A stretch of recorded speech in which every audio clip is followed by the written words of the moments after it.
Hi everyone, my name is Adam, and in the following videos I will teach you how to hack your car.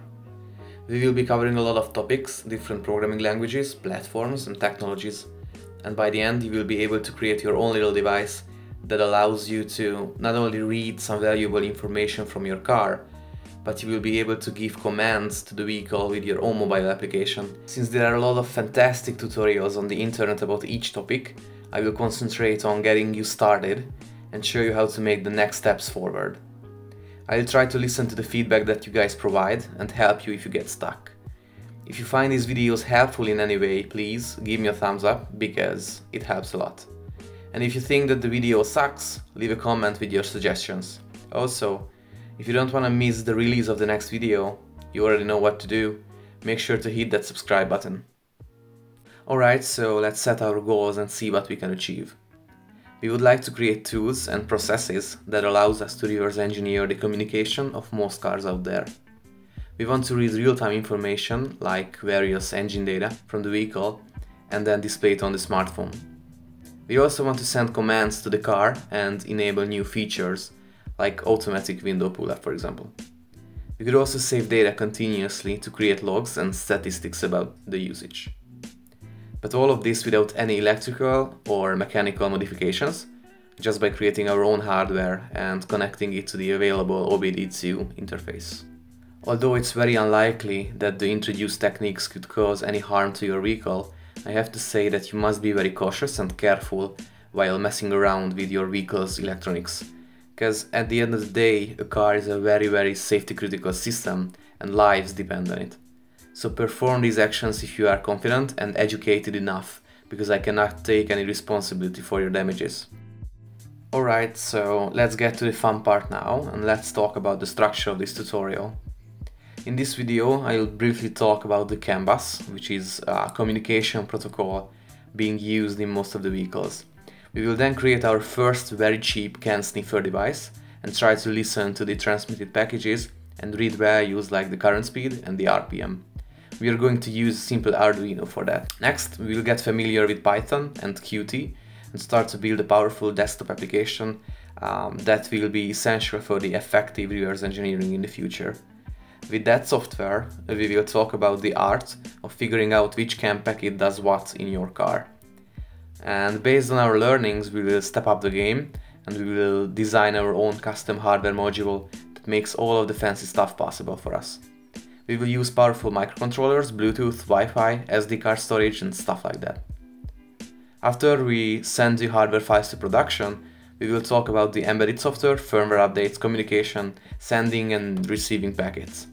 And finally, I'm gonna show you how to create a platform-independent smartphone application that runs well both on Android and on iOS. So let's start our journey with the CAN bus.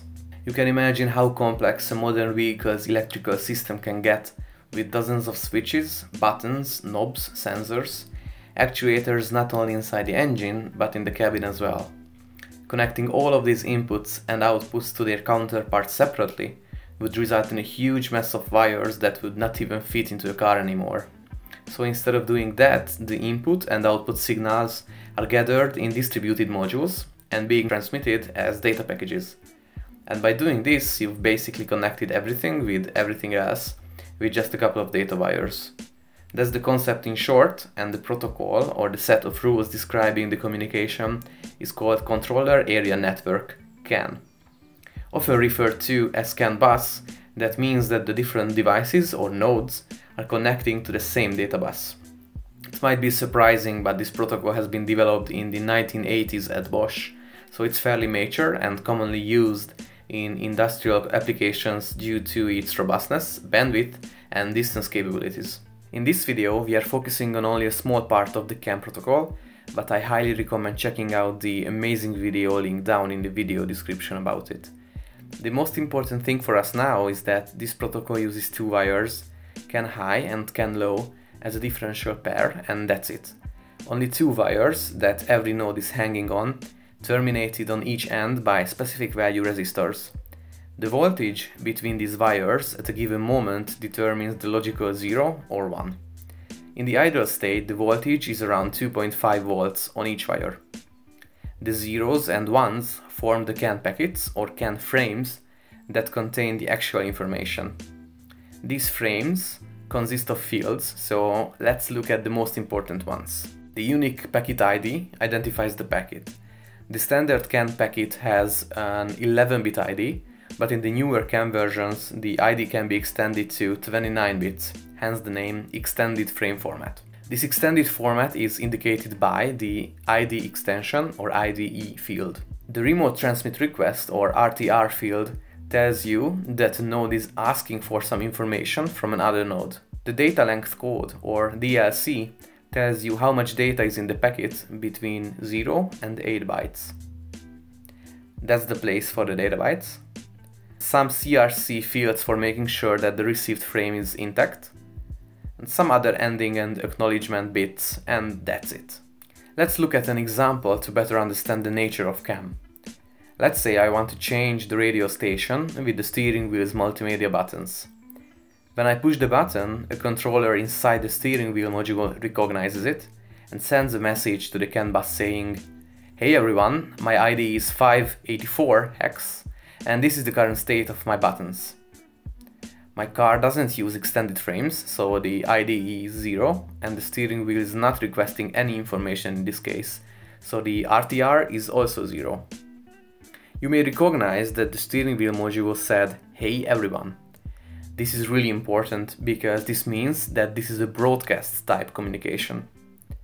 This means that the sender just shouts out whatever it wants, and usually it doesn't care who is listening to it. This concept allows us to listen and understand the messages without interfering with the communication. So the buttons shouted and the head unit listened and understood the change in the button's state. So it changed the radio station. It's that simple. You may ask, how can so many devices communicate with each other at high speeds without interfering or overwriting each other's packets? This is a fascinating but complex topic, so let's just remember that CAN has a non-destructive arbitration, which means that the packet collision avoidance is solved at low levels, so we don't need to worry about that too much now. We need to know one thing though, which is timing. We don't have synchronized clocks or a common clock line for the nodes, so we need to be careful about sampling. Each bit is built up by smaller units called time quantums. Also, one bit is divided into 4 segments. Synchronization segment, where the signal level can change. Propagation segment, that is reserved for any physical signal propagation. And then the remaining time is divided into phase segment 1 and 2, and the actual sampling is happening between the phase segments. And also it is common to merge the prop and the first phase segment together. Also, the receiver has the ability to slightly move the sampling point determined by the resynchronization jump width. It's important to know these terms because we will have to set these parameters manually later on. And there is one more that we have not yet talked about, which is obviously the CAN speed. It tells you how much data can you pass through the bus, and it's usually given in kilobits or kilobytes per second. Now that we know the basics of the CAN protocol, let's start our first experiment by sniffing some information from the vehicle. For that, you will need, well, a car and some special equipment. Let's talk briefly about your target vehicle. This is the worst that I could tell you in a tutorial, but you have to be creative and you have to get some information from Google yourself. Every car is different, so unfortunately I cannot tell you the secret sauce that will definitely work for every one of you out there, but I can show you some ways to get closer to your goal. Luckily, some industry standards will help us find a common language. First, you have to find out what kind of CAN buses are operating in your car, what speeds are they running at, and where you can access them. Probably, your best friend in this tutorial will be the OBD2. It stands for onboard diagnostics, and that's the thing you are most likely already familiar with. That is what your local car repair shop uses to read fault codes, program a new head unit, or install a new AC control unit. You will find the OBD2 socket somewhere near the driver's seat. As I mentioned, the car vendors might use custom pinouts and different protocols, but most of you will be able to use the 500 kilobits per second high-speed CAN on these pins. Regarding the special equipment, I want you guys to get started as soon as possible, so let's find some junk and start sniffing. I would recommend using the Arduino platform because it's not only cheap, but it's easy to use and there are a lot of tutorials for everything. You can buy an Uno board on AliExpress for just $2 if you don't have one already. You will need, however, an extra piece of hardware that will translate the CAN voltage levels and manage the communication. It's called a CAN driver and I recommend buying an MCP2515. We will connect this board directly to the vehicle's OBD2 interface. You should also add 2 types of OBD2 connectors to the shopping cart in addition. Trust me, they will come handy later. If you got all the parts, this is the wiring diagram that you should follow. I have to highlight again that you have to see for yourself what is the OBD2 pinout in your car and connect the CAN high and CAN low wires accordingly. It is also possible that you will find multiple CAN buses operating at different speeds, just like in my 2005 Vectra C. I will talk about the different CAN buses in a later video, but for now I will use the 500 kilobits per second high-speed CAN bus, and I recommend you to do the same.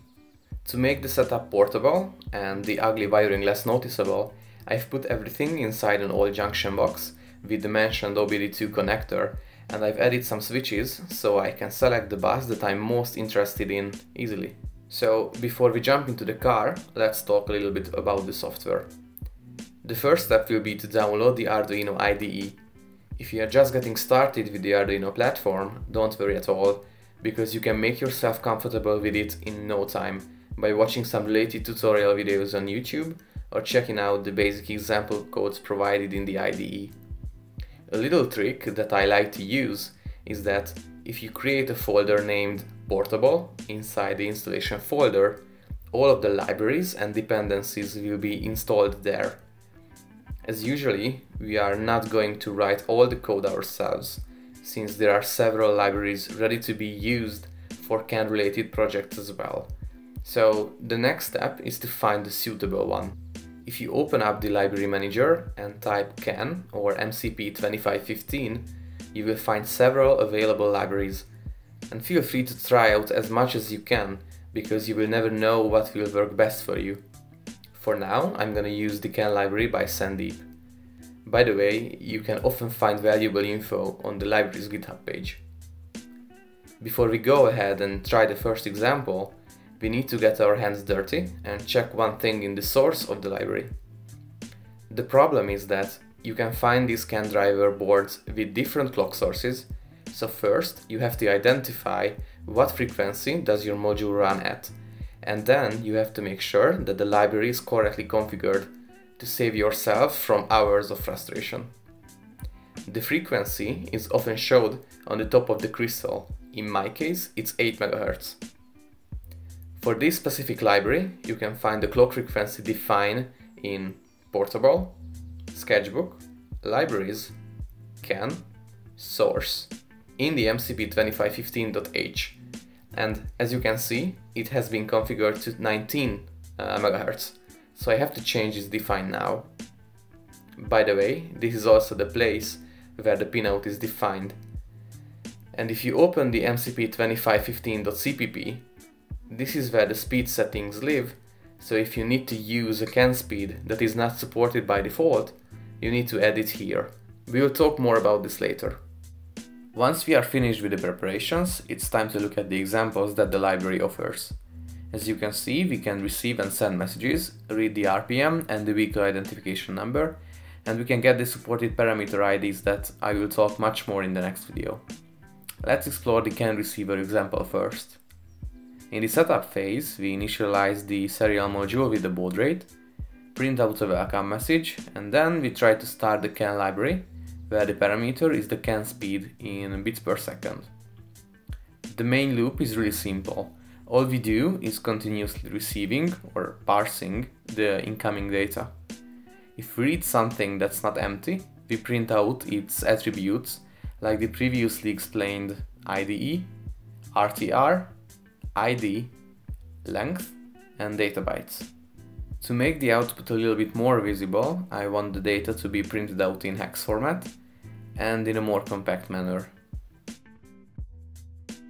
The 500 kilobits per second speed is fine, but we want to use a higher baud rate as there will be a lot of data printed out. Alright, fast forward to the car. We got the Arduino and the CAN driver inside this box, and now we can connect it to the car with the OBD2 connector. The CAN receiver example is already running on the Arduino with the mentioned modifications. So if I open up the serial terminal, we get the welcome message from the setup function.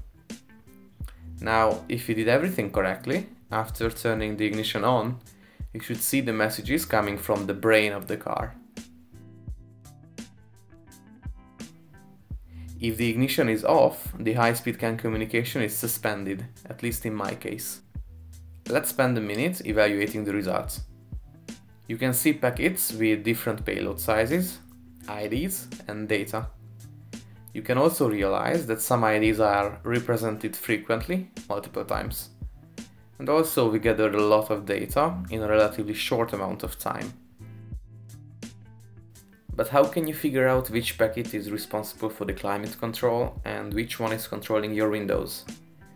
I will try to give some answers in the next part.